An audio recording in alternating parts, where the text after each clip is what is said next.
what comes into force as of the 1st of May? So we're looking at tenancy structure and reform. Okay, we no longer have ASTs. All tenancies become periodic. The abolition of Section 21, it will no longer exist.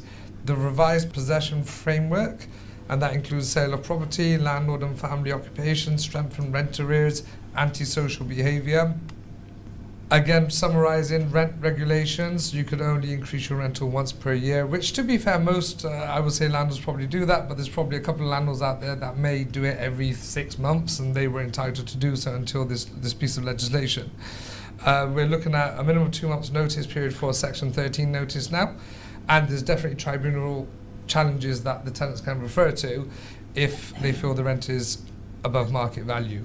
We've also got a ban of rental bidding, so no more bids on rental. Restrictions on rent in advance, and we also have pets. Now, very quickly guys, we have given you guys little bags, and in the bags we've got some notepads and we've got some pens.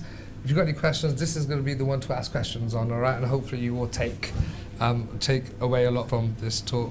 Not everything is being phased in together. So 1st of May we've got phase 1, and the first phase 1 is just a structure of the tenancy. We then have a little bit later on the private renter sector database, mandatory registrations on each rental property, compliance information is going to be required, and there also is going to be a landlord's redress scheme. So if a landlord, or a tenant rather, had an issue with the landlord in the way they're dealing with their repairs, they've now got a ombudsman that they could go to, who will be able to impose penalties on the landlords themselves, and also be as a mediation, so they say, but ombudsmen don't tend to mediate much, they prefer to give fines. Okay, what is still being phased in, so there's still other parts, so there's 3 phases. The final part of the Renters' Rights Act is the Decent Home Standards enforcement. That's coming in a little bit later on, and we've also have the Awab's law timeframes. Now, I'm going to focus on phase 1 because that's what we're coming into. I do plan to hold further seminars on phase 2. All right. We can't let them phase us, right? We're here on a mission to educate landlords, and that's what it's about, and that's what means the most to me. You know, at the end of the day, I want all of you guys to do things properly, for obvious reasons. You know, it's not a case of you have a slap on your wrist. You know. Stop your flow, but with the minimal kind of promotion you've done on this one, yeah. make sure you promote a bit more so you get a bigger welcome. Clearly, no, exactly. We panicked. I mean, we advertised on Friday, and by Tuesday we were sold out. I panicked. I actually increased another 10 seats because I didn't even call some of our own clients. So actually, yeah, if we had 100, I think we would have filled it up. But yeah, let's see what happens in the future. Not at all, Maggie. Righty. So I'm going to start going into the meat of everything. So just to summarize on phase 1. So periodic tenancies, just to see here who's issuing tenancy agreements in their business right now. So who's got a tenant, you're writing your tenancy agreements, lovely. And I'm assuming you're all using ASTs, short hold tenancies. They will no longer exist. Okay? So the AST is now going to be replaced with an APT. Okay? Assured periodic tenancy, which means as of the 1st of May, there will be no such thing as a fixed term contract, and every contract, every assured periodic tenancy will just roll on a month to month basis, which is what we call periodic rolling. Is that good so far? Yeah, we're with that. Now, other types of tenancies won't be affected, such as non-housing act tenancies. So if you've got company lets, they still remain the same. But what the government is looking to do is give greater security and protection to tenants. So we're focusing on the residential side. Okay.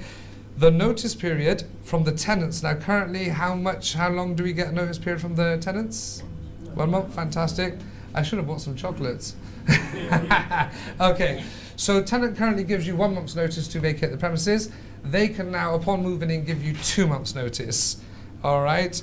Landlords, the only way you will get possession of your own property now will be via a Section 8 notice with currently 17 grounds of possession. I'm going to go a little bit deeper on the slides when it comes to the notices. We'll go in depth and I'll ask some more questions there. The transition and written statement. So the government has issued a prescribed written statement setting out new tenancy terms. Question for you guys, who's got verbal contracts? So I know I've dealt with a lot of people, who over the years have said, look, we just give them the key, they pay the rent, I'm happy. Okay, that has died down over the years since Deregulations Act, but there's a lot of people out there who just have oral contracts. When I say oral contract, just remember, sometimes people say to me, I don't have a contract, but oral always exists, okay? So what we're looking at is if you have an oral contract, it's very important, the government's saying you must issue the written statement, okay? So you're going to need written statements to issue on your oral contracts. Now, since I created this slide, on Friday the government's actually released the information sheet for all the tenants. So your action, which you want to be noting down if you're managing your own property, is to get access to that sheet and ensure that is delivered and served to your tenants by the end of May, the 31st of May. If you don't serve it, do you want to take a guess on what the fine is? 7,000. Right. Written statements for the oral contracts and then the information sheet for the end of May to all your existing tenants. Now, a very important thing here as well, guys, is that we have this concept of lead tenant. Who is the lead tenant? And normally we would deal with the lead tenant, okay? That concept's going to be gone. So this information sheet needs to go to every single tenant that's on the tenancy agreement, okay? Note this down as well, and the guarantor. Okay, so if you've got guarantors as well, the information sheet needs to go there and it needs to go there. £7,000 fine for not doing that if you've got 4 tenants. All right, so I'm gonna, yes sir. Can I just clarify that if you've got if it's fully managed, is that the landlord's responsibility or the lettings agent? Fantastic question there. So if it's managed, do you leave the responsibility for yourself or the agent? Okay, the actual guidance itself says the agents must do it. All right, so again, everyone's got, if you've got an agent, you need to look at them. In fact, you need to speak to them and see, are they ready for the renters' rights? Now, I've spent 3 years going and researching and looking into the legislation that was coming out. I've even seen solicitors say different things. So again, I'll check in with your agent. It's their responsibility. Some landlords may say, because obviously, as you can appreciate, there's an element of liability. Whoever's serving the information sheet, okay, needs to store it. The landlords may say, to save some costs, that we will serve it, even though we've got a managing agent, okay, but the guidance does not allow that. It's actually saying the agents do it. What I think what's happening from here is the government saying, let's also get the agents to do it because we know all the tenants will be, obviously agencies have hundreds of tenancies, so they know actually if we actually put this onto the agents, there's more chances of it being known across the fair. So some people on the internet are saying, we're serving the document now, okay? Legislation, when does it come into effect from? All right. So I'm saying, let's be safe, okay? Obviously, we're part of Property Mark UK's highest standards for lettings. So our industry is saying, actually, if the legislation doesn't come into effect from the 1st of May, okay, there could be a possible debate going on as, did you comply? So as a regulated agent, we've been advised to hold on to the 1st of May. We will serve it and we will have conversations with you guys. And our plan is not only will we store it in our ether, we will also make sure that the landlords have got a copy as well. All right. This, as I said, going back to tenants staying in your properties for 5 years, 10 years, there's a very high chance of you losing that piece of paper. All right. We see it with landlords' records when it comes to gas safety certificates. Can a self-managing landlord give me 5 years of gas safety certificates in date, not expired? I've not seen that. All right. Some do though. There are some guys that are proper. Maria, would you like to answer? Hi. When you're serving this information sheet, do you actually physically have to hand it to them and get them maybe to sign they've received it? Okay. By email? Sure. Politician response here. Please refer back to your tenancy agreements. Your tenancy agreement should have a method of how you serve the documents. Yeah. So we once upon a time used to do a lot of service by hand. Okay. Modern time now, service can be done electronically. So on each individual basis, you need to refer back to your contracts and see what is stated in there. All right. And can I just ask you to clarify again, if you've got more than one tenant in a house sharing, each one of those tenants has to have been served this new notice, but even though it's like one tenancy, and did you say the guarantors have to receive it as well? Yeah, so you understand spot on. So every single tenant needs to be served that document separately, Yeah. and every single guarantor that you've got And your copy. under that And tenancy the landlord's agreement. copy. Well, if the landlord's serving it, you should have the copy, right? Okay. Yeah, so obviously you'll have your method of service, whether it be proof of postage, whether it be recorded delivery, whether it be via an email, but you should have a method to track that, because that's going to be the key. Obviously, to save a £7,000 fine, all right, that's going to be key. So we're not looking just at, to be fair, it's not just here, sign this and job done. It's kind of sign this and I need to keep this document very safe. Yep. No, definitely. I'm going to move on from periodic tenancies, okay? But I just wanted to get across written statement for all the oral contracts and ensure that you're issuing the information sheet by the government, which has now been released, all right? Going back to tenants 2 months notice, so remember that tenants would serve you 2 months notice instead of waiting to the end of the fixed term, okay? So there is a chance that a tenant moves in today in your property and they give you notice, okay? So we now have a risk, as landlords, you have a risk that somebody's moving in and won't be there for long term. I mean, I know when I'm doing a lot of let-only lets for landlords, they usually say to me, oh, what am I going to do if they leave in 6 months? And I say, look, it don't normally happen. They don't leave that rigidly. But if it does happen, come and talk to us. We'll try and see how we can help you again. But now it sounds like we're going to potentially have more of those questions from landlords where you've just charged me to set this up. They have given notice. So a lot of the fine-tuning will be done in your process when vetting a tenant. So we have a series of 20 questions that we normally ask a tenant once they moved into a property. They're key indicators. Do they want to stay for long terms? What are their intentions? Where they work into? Is it local? All of these factors, you know, you'd use to then determine, actually, is this going to be a long-term tenant? Who does furnished properties here?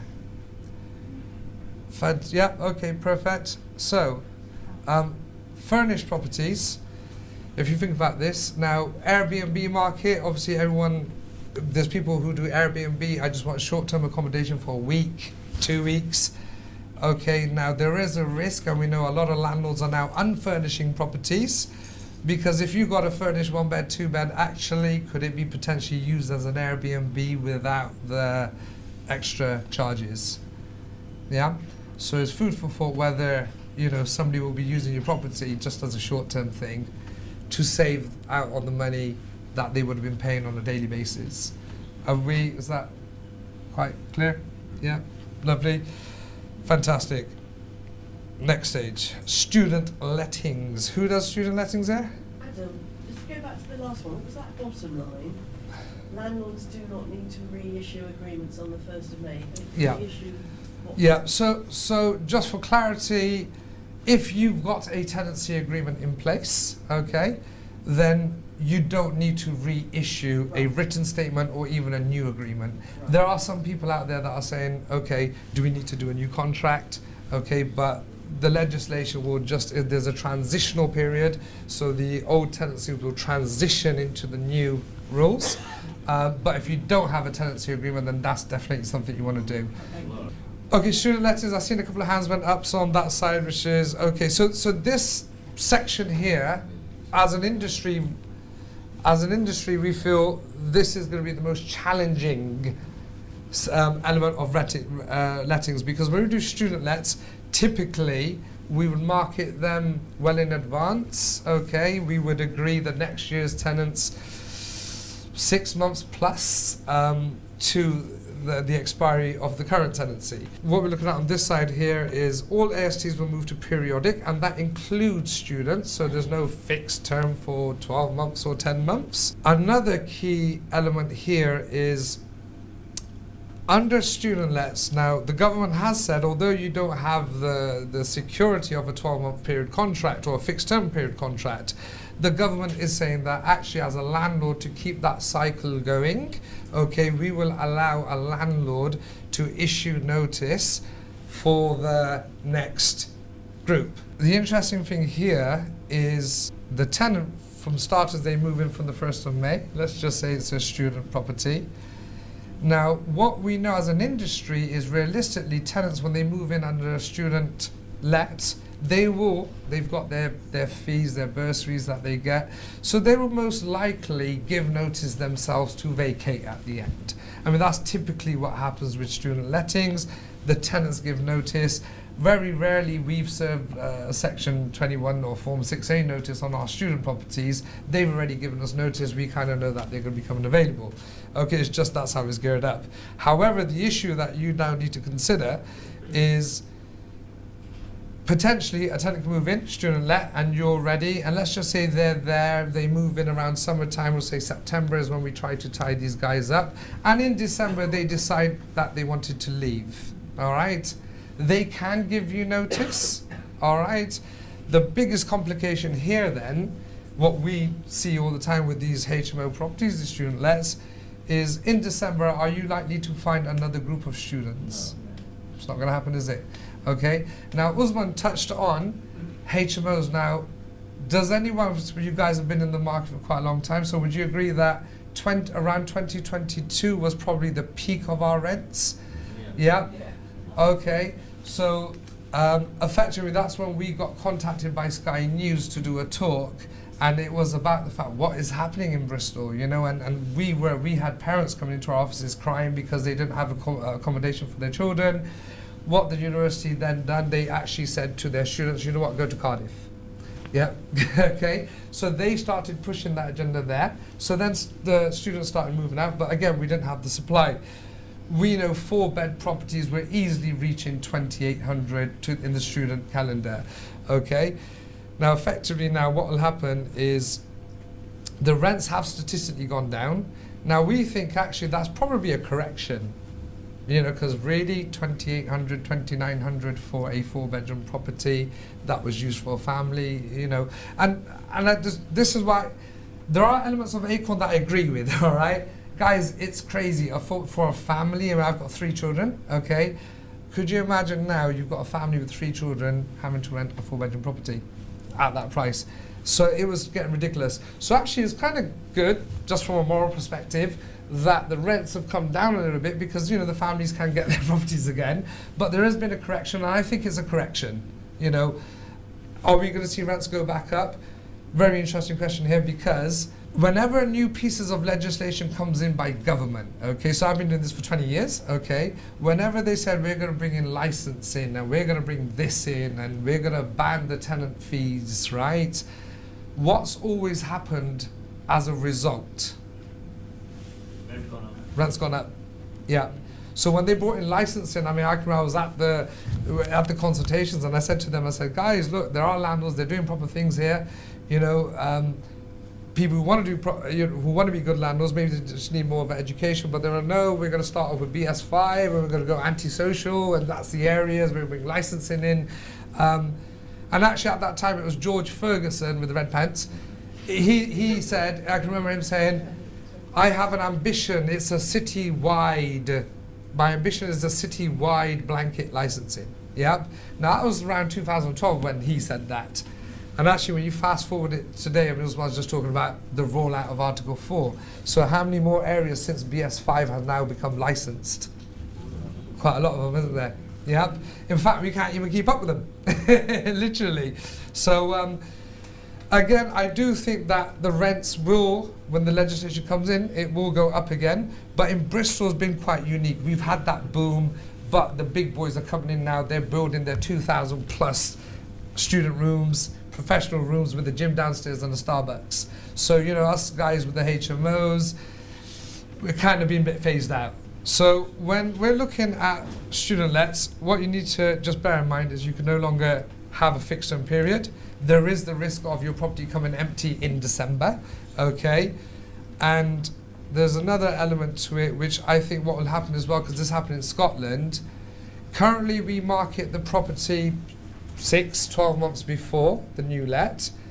Now, what will happen, landlords who normally tie the let up 6 months beforehand actually are going to be at a massive risk, because if these tenants do not vacate, okay, the only remit you've got now to serve notice will be via Section 8, Underground 4A.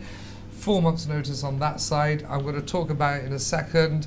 It might be easier for you guys to verbally agree for the tenants, for them to give notice and accept it, because when you serve the notice, you then have the restrictions, which I'm going to talk about a little bit later on, all right?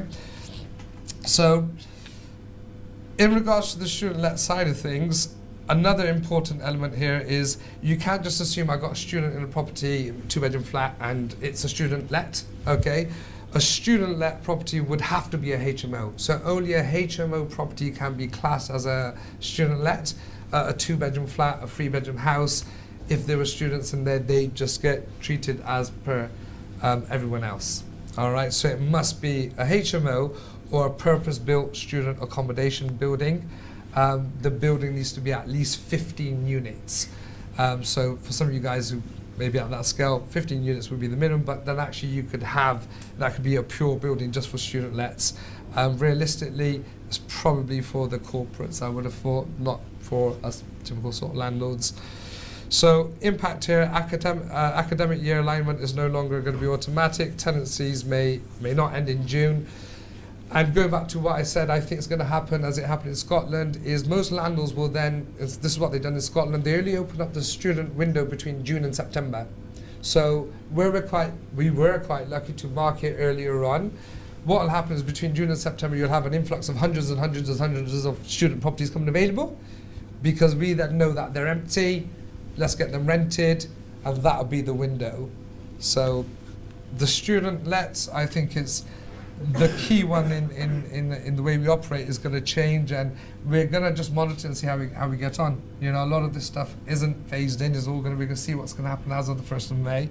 But that area is going to be definitely challenging for the guys that are doing student lets. Can I just ask, did I mishear that it was going to be, student houses had to be 15 units? Yeah.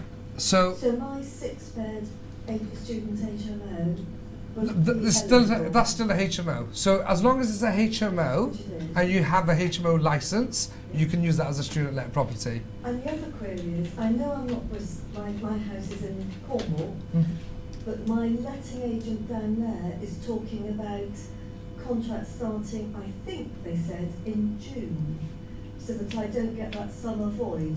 So they're starting off, because the students will leave in June, Yeah. so they're actually setting their contracts starting in June, thinking that new students will probably want to stay at summer holiday. Till that And period. so to try and extend it rather than otherwise me getting a June to September void. Yeah. So they're looking at that. It's going to take about a year for everything to filter through. Everyone's got to realise what problems we're going to have, right? So, yeah, I think that probably sounds commercially fine that we're going to, in June, let it. But in Bristol, we tend to let the properties typically 8 to 12 months before. Well, they did. They've always done November. Yeah. November, December. Yeah, November, December, ready for June. September. Yeah. But they're now So- September, so they've changed it now from September to June. Yeah. I mean, I know the person that I use, she does do quite a lot of the, I've seen, newspaper reports as well for quite, like yourselves, up on Sure. things, but Yeah. it does seem a huge gamble. Oh no, definitely. I mean, and this is what we're saying. Unfortunately, I can't make it look pretty. This is the legislation. What works? Yeah. So I think for the first year we've got the first year we might be okay, but definitely we're going to start seeing the teething problems from next year. Yeah. All right. And I said I know since 2022 the last couple of years have been really hard to let some of these HMO properties. Filton completely bottomed out. You can hardly let a property up there if it's 3-bed plus. So again, it's already for us harder to let these properties, and there's a lot of HMOs. I think, to be fair, since 2012, everyone switched to a HMO market. I mean, I know some landlords who bought massive portfolios from 2020, 2021, 2022, and they bought these 5 beds, 5 beds, 5 beds. 24, 25, they've been empty. You know, so the market has just changed, and again, everyone will find their feet. And that ties in with what I'm saying is, in Scotland, they found that the window period was between June and September. So I think you'll find that these student properties will eventually be marketed between June and September, which is what your agent's doing by the sounds of it. All right. Okay, ending at APT. So ending a tenancy after the 1st of May 26, Section 21 is abolished, so no more no-fault route. Landlords must rely on statutory Section 8 grounds, correct grounds and correct notice, and evidence is going to be required. So again, there's 17 grounds to the Section 8. Without going into depth, ground 1 to 8 is mandatory. So if you go to courts, the judge has to give you possession. Discretionary grounds. Mr. Shah, I think you mentioned you're a lawyer or some background. Okay, discretionary grounds. Would you like to, on the current system, would you like to go to court to evict a tenant on a discretionary ground? Yeah, so you have to establish, first of all, that the ground is made out in evidence, and that you correctly put the details in the notice as well as in the pleadings, which is the statement of case of the court. But then if you've established that, then the court then has to decide it's still reasonable to actually grant an order of possession. But even if you've established it, they still have to make that judgment as to is it reasonable in the circumstances Correct. to make the possession order. Definitely. So as being in the industry for 20 years, property mark qualified, in fact, I done over 100 evictions myself, right? Because the person I used to work for was a property entrepreneur, so he was like, you deal with my evictions, happy days. Okay, we would never go to court on a discretionary ground, okay? It is just, we need so much evidence, and as you said, we could have all the evidence of police courts, and then we could go to court, and then it's down to the judge. And judges look at landlords as a business, an enterprise, and the poor tenant. So effectively, that sort of thing is we wouldn't use the discretionary ground. So again, same sort of principle. I mean, they are going to strengthen up some of the grounds, okay, but 128 is going to be where the action is going to be for you guys, which I will talk about in a second. So key sections on the on Section 8 grounds is the sale or move-in back into the property. So you can only now ask the tenants to vacate the property if either you're selling or you're actually moving back into the property, or a family member is moving back into the property. Okay, so effectively, if there was any repairs, some major repairs, if there was any reasons your tenant, you didn't like your tenant, the tenant wasn't paying you rent, or it was erratic, it was easier for landlords to just go on a Section 21 notice because it was based on a non-fault. I don't need to give you a reason. You could go for accelerated possession, you get your property back, nice and easy. But now you must rely upon a ground and you need the evidences behind it, okay? So, Adil, yes sir? you say moving back in, you don't mean that they wouldn't have to have lived in there previously? No. No, just moving in. Yeah, moving in. So if you own a property and you're moving into the property yourself, your child, you can serve notice. Okay, the notice period must be 4 months, okay, but we must bear in mind that the tenants must have at least 12 months tenure at the property, okay? So the bottom line is, if they moved in and it was a few months later that that you decided actually your circumstances changed, you need to write it out until month 12, all right? So selling the property or moving back in would be the most common ground that you'd use. Now, interestingly, one just to put a standard mix, company lets, properties owned under a company. Okay, that's big talk sort of here, right? Now, if you think about it, and we've got to make sure that we don't have any landlords tripping up, all right? So if you own a property under a company, okay, can the landlord actually move back into the property? Who is the landlord's family? Is there even a landlord? Okay, because it's an entity, right? So actually, if you own the property under your company name, then ground 1 and 1A is probably not going to be applicable to you, all right? But that's a good thing, right? Because at the end of the day, guys, we bought properties, they're long-term investments, and we want happy tenants in there paying their rent, and hopefully staying for as long as they want, you know, or as long as they can. Okay, if they are moving every 3 months, every 6 months, from experience, what I tend to find is look at your management practices or look at the rental, because that normally is an indicator to why somebody's moving every 3 months or every 6 months, all right? If the rent's way too high, the bottom line is somebody moves in, they realise the house next door is, you know, cheaper. Actually, they're motivated to leave. If you're charging a fair market rent, then it's fair. I don't think you'll have that risk. All right, we're looking at once you serve the notice, okay, we have a 12 months reletting restriction. Okay, so let's just say, this is what we got to be really careful of, is you don't, for the sake of saying I want my property back, I'm going to sell it, and then you change your mind. Okay, so scenario, you've got a tenant in the property, you've said to them you want to sell the property, I am now issuing this notice. And there will be some landlords, and this is why Acorn should exist, there will be some landlords that will say they're selling it, but they're not. They just have an issue. So effectively, what will happen from that stage is you serve the notice, but you now have the restriction period of 12 months, okay? So because you use that notice, okay, if your property is now marketed for the next 12-month period, okay, you will be in dire troubles, which I will get to in a second of what those penalties are.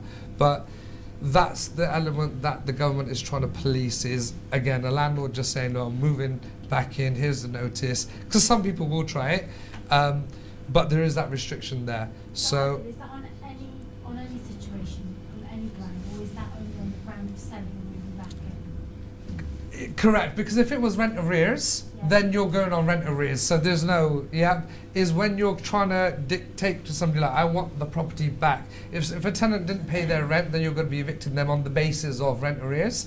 Yeah. Okay, so it is just for when you're saying either I'm moving back into the property, but as long as it's genuine and you're not going to remarket that property, then you should be fine. All right, the government, and I'll talk about this in the slides that are coming up, they are going to create ways of finding out who's marketing what property. Okay, so rent arrears. Okay, currently rent arrears is based on 2 months of arrears, right? So rent is payable in advance. We typically, if a tenant wasn't paying their rent by day 2, which is 2 months of arrears, we currently serve a Section 8 notice, okay, which is 14 days. So we serve this notice, okay, and within 14 days we could go to court. And from that stage we can apply for an eviction process. Because we're going for a mandatory ground, okay, it's not a case of the judge having to make a judgment. We show them the statements and we show that there's 2 or more months of arrears, okay, we'll get judgment. What is changing under the Renters' Rights Act is before you could serve this notice, we're now looking at 3 months of arrears, okay? I tend to find we offer landlord rescue packages, that type of thing. So I tend to find if a landlord's come to me and they in rent arrears, they normally come to me usually when the rent arrears are around 4 or 5 months. Okay, obviously we're agents, so we do it day 32. Okay, as a private landlord, you may have the tenant sort of leading you on a bit, sort of saying, look, I've had this circumstance and I can't pay my rent this month. Most landlords are absolutely fine with that, not a problem. We'll take that to next month. And then it drags on and it drags on. So actually, I think by the time a private landlord has actually, you know, twigged on that we've got 3 months of arrears, it'll probably be month 6 or 7 by the time they've sought out some legal advice. If someone's in 3 months arrears and then you serve them obviously the Section 8 based on their rent arrears, and they were to maybe pay like a little sum just so it was less than 3 months. Correct, yep. What would then happen? Okay, so the same applies here. So even if they pay £1, okay, under the 3 months of arrears, and you go to court and it's £1 under the 3 months, you can't use that ground. Yeah.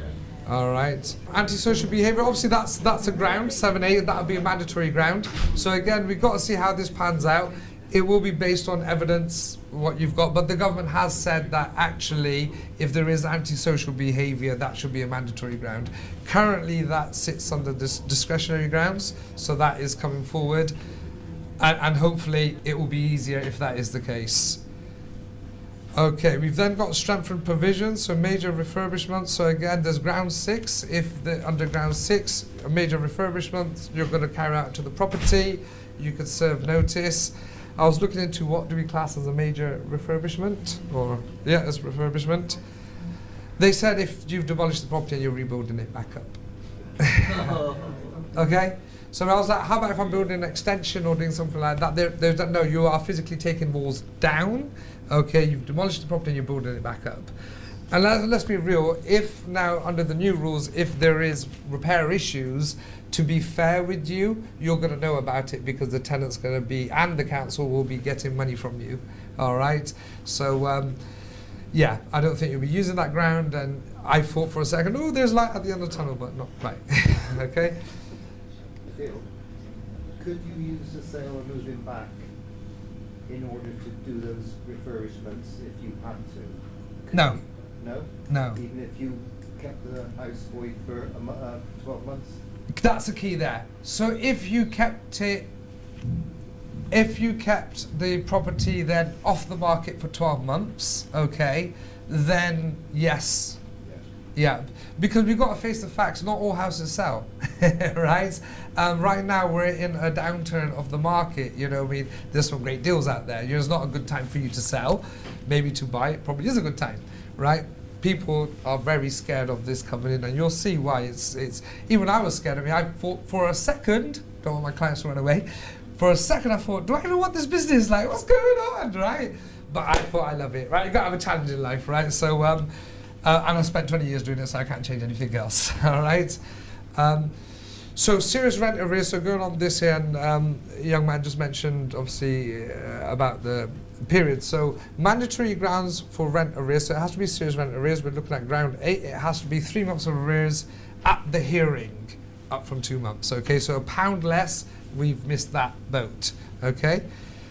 Ground 8A, persistent arrears, 3 instances in 3 years. So actually the government has said or added this ground here where they said if there's persistent arrears over a 3-year period, then actually you could use that ground.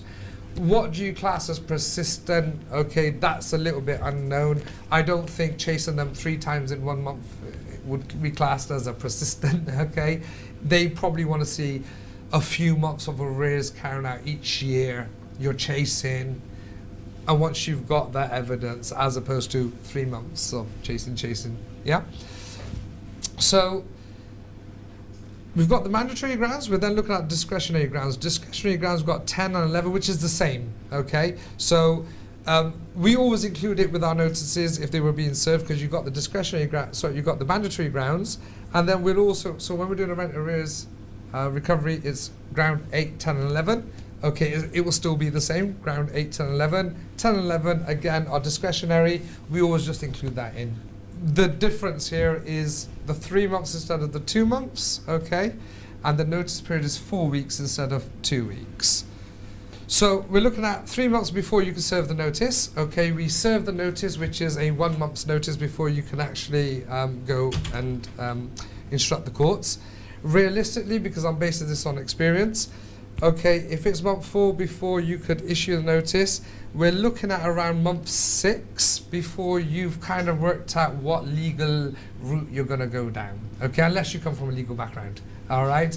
So as I said, most people coming to me typically already would come to me at around month 4 and 5 of arrears before they need advice. So we're looking at about 6 months, okay, by the time you've got your advice, and then you've possibly also instructed the courts, okay?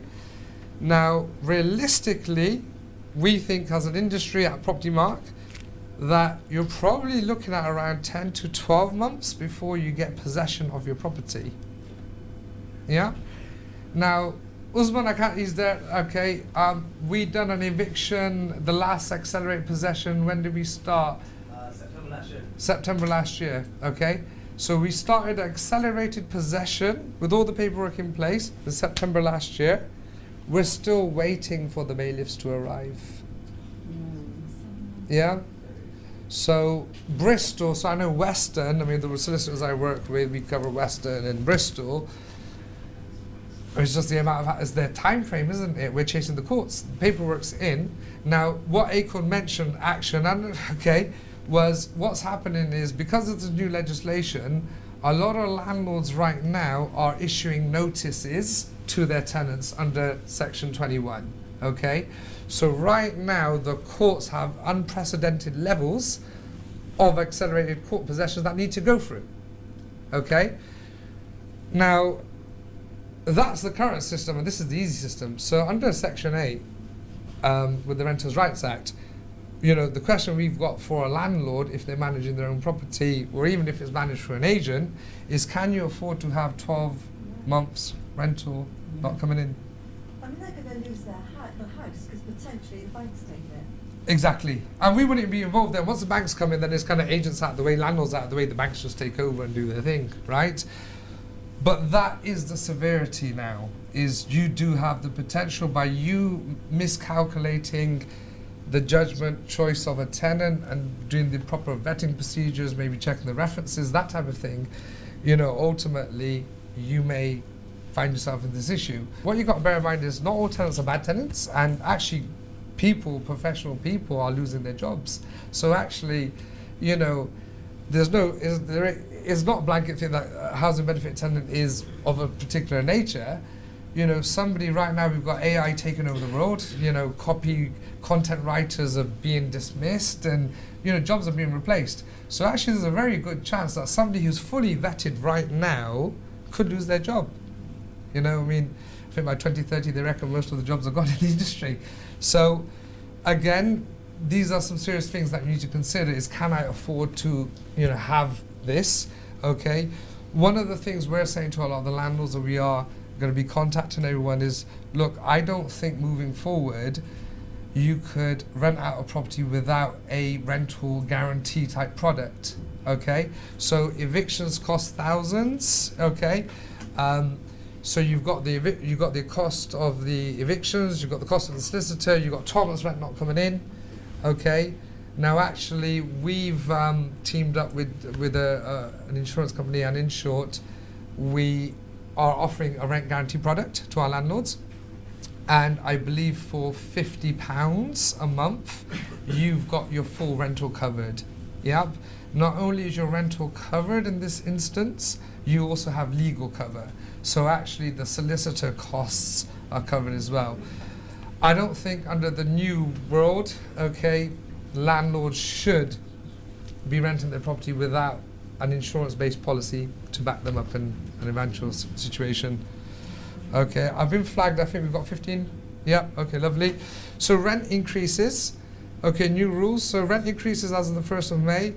So currently as it stands, landlords typically may every 6 months increase their rentals. Some may do it maybe more frequently than that.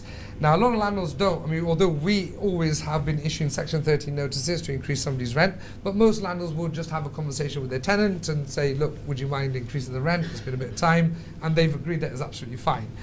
The only way you could increase the rent now will be via a Section 13 notice. Okay, it could only be done once per 12 months.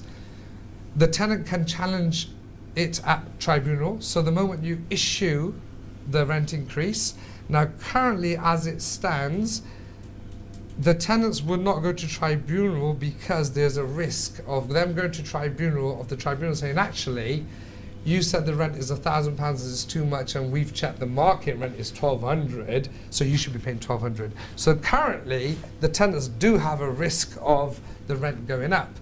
And Bristol, you know, was that city where the rents were just kept on shooting up. So now, the only way, the benefits for the tenant is A, it's free, it doesn't cost them, and actually it will never go up. It will either remain the same or go down. All right? So if there's a potential of your rent going down by a simple email, there's probably going to be a lot of these tribunal cases going on. All right? We're looking at a minimum 2 months notice for the rent increases. Okay, so currently that's 1 month's notice. We now increase that to 2 months. Tenants sorry, we've already covered the tribunal. Automatic rent review clauses. So if your tenancy agreement has clauses in there that every year, every anniversary, the rent will go up by a certain percentage, they will be dismissed, they will no longer be valid. Okay, you don't need to change your tenancy agreements, you just know that you cannot enforce that clause. If it goes to the tribunal, what the tribunal will assess is the market level rentals. They'll ask for evidence based on local comparables, and that will be essential. And they'll also look at portal prices, via the data from the back end. Okay, so when you're now issuing a rent increase, okay, what you do need to have is evidence, okay? What did you base that on? It must be based on the market, okay? What you don't really want is, the tenant moving in, and this is where even if you're setting a price high for when the tenant moves in, actually the moment the tenant moves into your property, within 6 months they can refer to tribunal, all right, and actually ask for the rent to come down. So we now have that risk as well. So you thought you had a good deal, maybe not. Okay, any questions on the rent increases? Want to just fly through? Okay, lovely. Rent in advance. I think you asked the question on rental in advance. So currently, as it stands, landlords have got various methods. We may take 1 month's rent in advance. We may take half a month's rent. We pro rata our rent, so we want our rents to come in on the 1st of each month. So let's just say somebody moves in on the 28th of the month. We would ask for rent for the 2 days to the end of the month, and we'll ask for next month's rent up front. Okay? Banged. You could no longer take any more than 1 month's rent up front, period. Not a day more, not a month more, just 1 month, okay? So, has anyone had multiple rents in advance, like 6 months in advance? Yeah, a couple of people. So what we tend to find is genuine situations. I mean, normally we try and avoid the cash up front applications, but you may get general scenarios. Students is one scenario. We tend to have a lot of Chinese students coming down. They take the properties, they just pay the whole academic year, it's all done, right? Now, again, no more. The only way that you could take a rental in advance, or more than 1 month's rental, would be the tenants moved into the property. They've now moved in and you took no more than 1 month, okay? But they voluntarily decide that they want to pay you that money, okay? It's interesting. Some people might want to know about their finances. Some, clever student who's all on top of his budgets and says, I've got my term bursary here, please take it. Absolutely great. I don't think people will voluntarily pay up front nowadays, but if they do, it's your call. The other issue you may have, and one of the reasons why we may not take that stand as an agency, is if we take 6 months rent up front and we give it to you, or 12 months rent, but the tenant leaves after 3 months, hopefully you've not spent that money. Right? So then you've got the liability of that, and obviously as an agent we wouldn't take that, but yeah, that's something you need to consider. So you don't want to take no more than a month rent up front. And again, we've always found there's always been somebody who might not make the mark of referencing, and actually by taking that little bit of money up front, is a commitment from them. You can see they're hard working. Now all of those applications will be gone. All right. So if the tenant fails to pay, possession must be followed through the legal process. Okay. And greater reliance on affordability checks and guarantors definitely is a must. Obviously, we need to start looking into that. And a tenant who previously paid 6 to 12 months up front may now require a guarantor. And that might be a consideration for you guys to do. Discrimination rules. Okay, so I mean, there was a lot of discrimination rules sort of out there, but now these are out there for the landlords as well. So a blanket restriction is prohibited for no DSS. Housing benefit bans are unlawful. Saying, no children, professional onlys, that type of wording, you're at risk. Okay, you don't want to say that. You cannot discriminate. Now, one thing that you can do, so somebody did say to me, does that mean I must always take somebody who's on that and I can't refuse it? And we say, no, you could still do the affordability check on them, okay? And there is a criteria, and if they can show you that they meet that criteria, then you cannot discriminate. But if they don't meet that criteria, then you're within your rights to say, sorry, you don't meet that criteria, I can't help you. All right? But nowhere in your adverts you want to write professionals only, no DSS, no children. Ian, you have a question? When you say there's a criteria, is that criteria set by the government or criteria you can set as a landlord? Okay, so it's a bit similar to like having a mortgage application, right?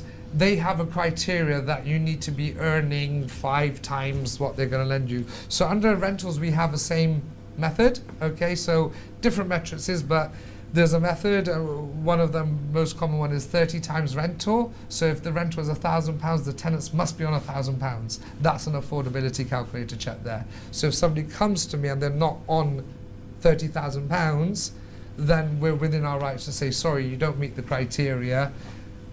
We have to move on to the next application. 5 weeks deposits, you could ask for deposits up to 5 weeks. Okay, and that's a separate, that's not rent.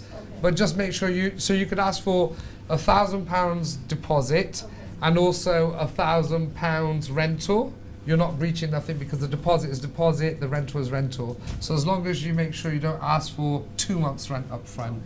And make sure there is a limit of 5 weeks. Up to 5 weeks. Up to 5 weeks is the maximum. Landlord register. So this is some of the stuff which is going to be phased in a little bit later on. So the government is going to open up a landlord register and a redress scheme. So the implementation is expected during 2026, subject to the secondary legislation. I think kicked down to the latter part, maybe 2027, I feel. Okay, but that's how it's stated at the moment. And private rental sector database is also going to be where the landlords need to register. You are going to need mandatory registration before marketing or letting your property. So once this database has been released, okay, you will have to be on there. Each property must be registered. Compliance information is EPCs, gas certs, EICRs. You'll be uploading this information to this portal. And the register can be used by the councils for enforcement. Okay, the landlord's redress scheme is going to be for all private landlords must join. Tenants can escalate complaints to the redress scheme, and the scheme can issue binding decisions and compensation. Failure to join may lead to civil penalties and rent repayment orders. All right, I'll talk about the penalties in a second. But in short, every landlord who owns a property that's renting it out will be registered. All right. So, or any private landlord who doesn't use an agent would definitely be doing it themselves. Every agency will probably have a service level that they would do and say, yeah, we could take care of that for you.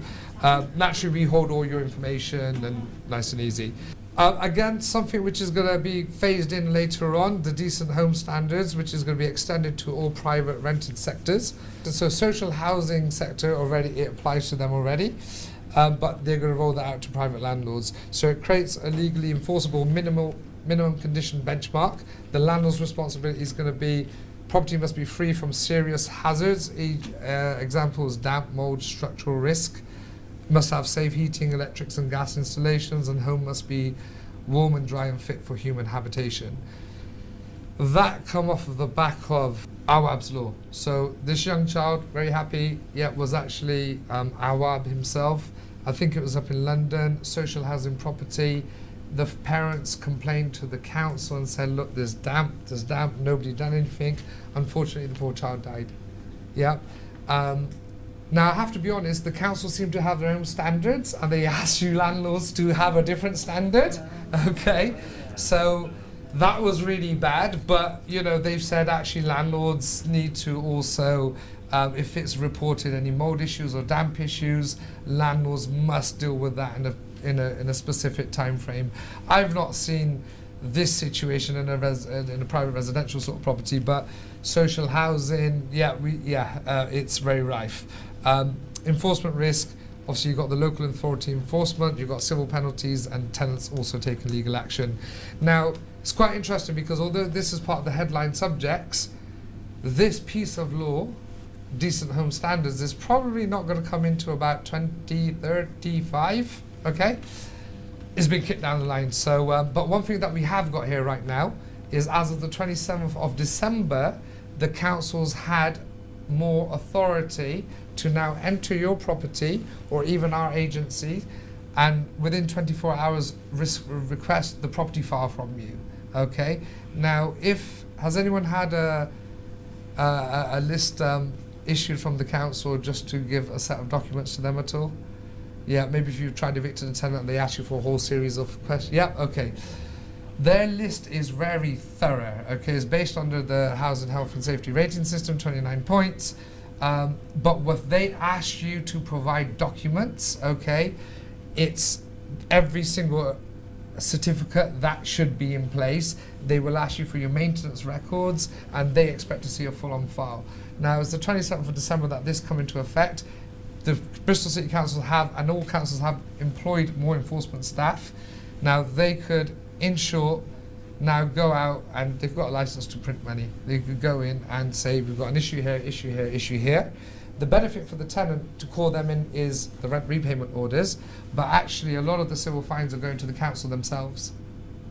Okay, so when the councils don't have money, and they tried this in Camden, that was the pilot area, the first fine was £40,000. The government realised, oh, this is quick money, so they've rolled this out. So we already have that in effect now, so I would say, again, paper-wise, you need to make sure you're in place, you've got that. But if there's any damp issues, again, that comes under decent homes, which will be from 2035 onwards.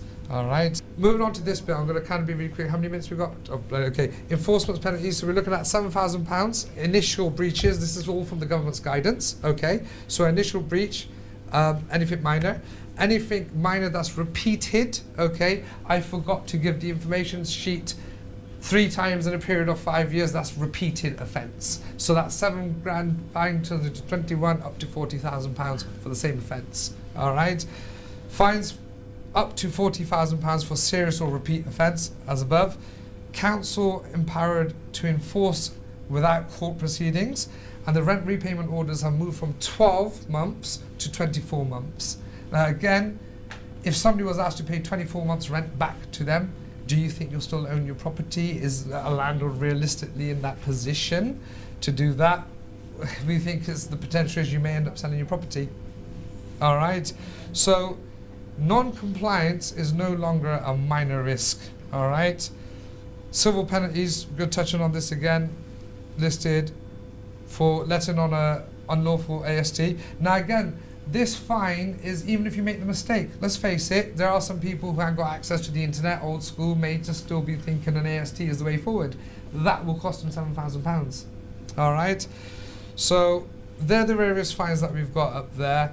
And then you've got the other enforceable breaches, which include obviously ending the tenancy outside of the legal possession process. So again, if you served a section 21 instead of section 8, okay, that would be illegal. Okay, now actually it might be a genuine mistake, but actually the enforcement on that could be higher because you've evicted somebody. Yeah, unlawfully because you didn't give them the right notice. So, failing to provide prescribed information, reletting during a restricted period, discriminatory letting practices, charging prohibited rent in advance, failing to register with the PRS database, failing to join the Ombudsman, all of these are enforceable. The government said, all right, we're going to build 1.5 million houses, okay? Now their target is to do around 300,000 is what they say in order to hit the 1.5. So the estimated requirement is between 300,000 and 370,000 is what they need to build. Homes delivered in 2024 was 217,000. Our annual shortfall around 80,000 plus houses. 5 years, we're looking at a shortfall about 500,000 properties, okay, which we need to do in 5 years, okay. Construction restraints that we've got. Construction is at a multi-year low level, okay. Planning delays widely reported by developers. I'm sure after you won't mind me looking at you and just saying how long we've been waiting for that development to go through that. 3 years. 3 years for something which is absolutely perfect, okay. And that's in current times, okay. So yeah, planning permissions ain't coming out. Delays also reported, and London's example is they need 88,000 houses annually, but we're delivering only 31,000. Okay, a little bit more good news. We need approximately 1,000 planning applications per month in order to achieve the 1.5 million target that the government has set. Okay, this is the data. Okay, over 25. Okay, at best we've got 24,000 in 1 month. Okay, realistically, guys, are we going to see 45,000 applications per month after you have the confidence to check? No? Okay.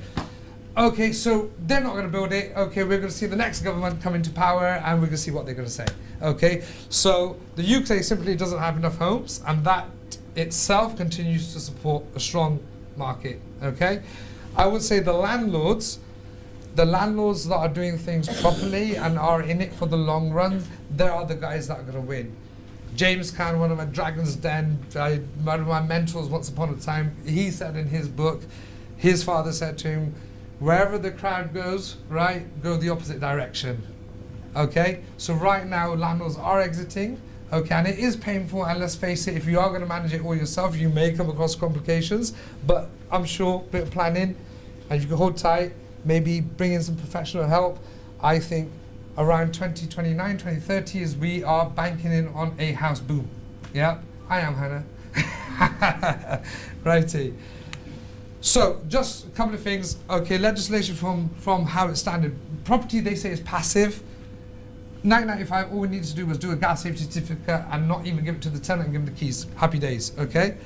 2005, that's when I entered into the market. Around that time, I think 2002, 2005, we had the Housing Health and Safety Rating System come in, we had the HMO Licensing, Deposit Act regulations, gas safeties, okay? It keeps on going on, okay? Look at 2026, Renters' Rights Acts, anti-money laundering, Legionnaires, all this stuff. Property ain't passive anymore, but that is what a landlord needs to be doing. So when a landlord says to me, Adil, your job is quite easy, you just got to do this and do that. If I could show them that, yep, I would love it. And now I've designed it, so I will do it. Okay? Staying ahead. So guys, in short, what we were here to do, we obviously want to showcase everything to yourselves, what's going on with the legislation. But anyone who is renting a property right now, if you scan the code, we'll book you in for a 20-minute call with one of our experts, okay, who will look at one of your properties and actually look at your exposure. We're calling this a renter's rights risk assessment audit, okay? Before the 1st of May, are you ready? If not, the fines, I don't need to take it back to the slides, but we're offering that free to anyone who's come here tonight, all right? If you want to know a little bit more, the gangs will talk to you about it. Guys, it has been a crazy day here today. I honestly did not expect what was going on. At some stages, I thought I'm going to be going home and we're going to be calling it a day. Thank you so much for staying here to the end. And on that note, guys, I can leave you to go home, all right? Thank you.